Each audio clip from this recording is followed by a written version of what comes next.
Garrett, Soldati. So I was born in 1981. I was born in Freehold, New Jersey. So I kind of I'm a thrill seeker for the most part.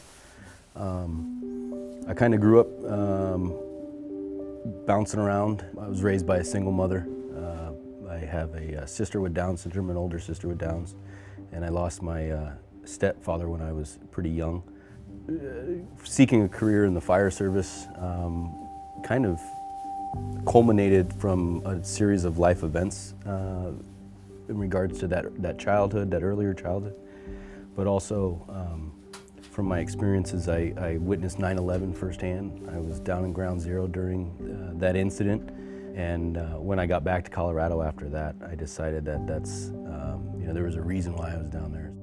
2019, I had just completed the Colorado Trail race. I had camped at this glacial lake at like 11,000, just under maybe 11 to 12,000 feet.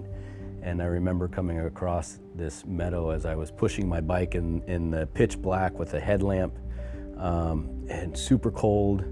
And I looked up, and sure as there was this gorgeous moose eating. And then you look over, and there was actually a cow, female, that was just over there. And so it was just really cool and serene to see these two just gigantic beasts, in their habitat, and here I am kind of, able to experience that, in a kind of incognito way, in an area that's not my natural habitat, but it's theirs. So we were lucky with COVID that we kind of invested quite a bit with the Ebola outbreak, and we now call that our infectious disease protocol. We had used an isolation ambulance. So we had taken an ambulance in our fleet, and we had basically adapted it to COVID-specific incidents. And then obviously we're rationing personal protective equipment because it was so hard to get, and things like that. And then our dispatchers are wonderful people, but they would do a screening. And so they would ask, so you had an idea going into it, whether or not it was a positive screen, might have even been the first or second case for the department. We had our isolation ambulance, and we responded with that along with us because it was a positive screen. It was a trouble breathing. Me as an officer, I decided that I would be the one that would be that initial responder in, and so of course you're communicating. My crew is communicating with social distance to an individual who wasn't the patient, but an individual at the door, and saying, okay, sit tight.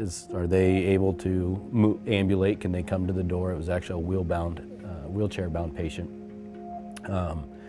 But I'm back by the car because we had a whole COVID bag that had all our PPE in it. So it had a gown, basically Tyvek suit that I put on, and put booties on, and make sure my mask is on, my N95. At that time we had our paperwork was within plastic bag because how do you decontaminate paper, right? I mean, that was we got them to the ambulance, to the cot. I went in the back of the patient compartment with them and continued my assessments and, do the normal vitals. And it was pretty basic at that point. If there was a silver lining in some of that, it was the family time that we got back.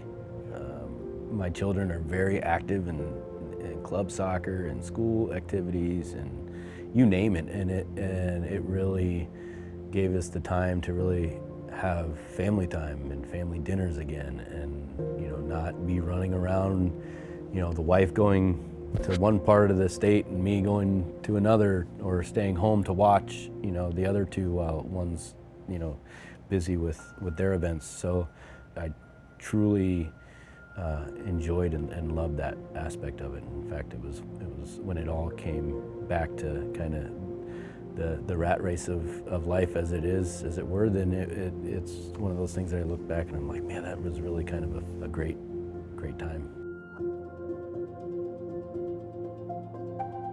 Support for Facing a Changed World, an oral history of the COVID-19 pandemic, comes from the Margaret Ann Martin Everest Foundation, the Kind World Foundation, Humanities Iowa, the friends of Siouxland Public Media, and listeners like you.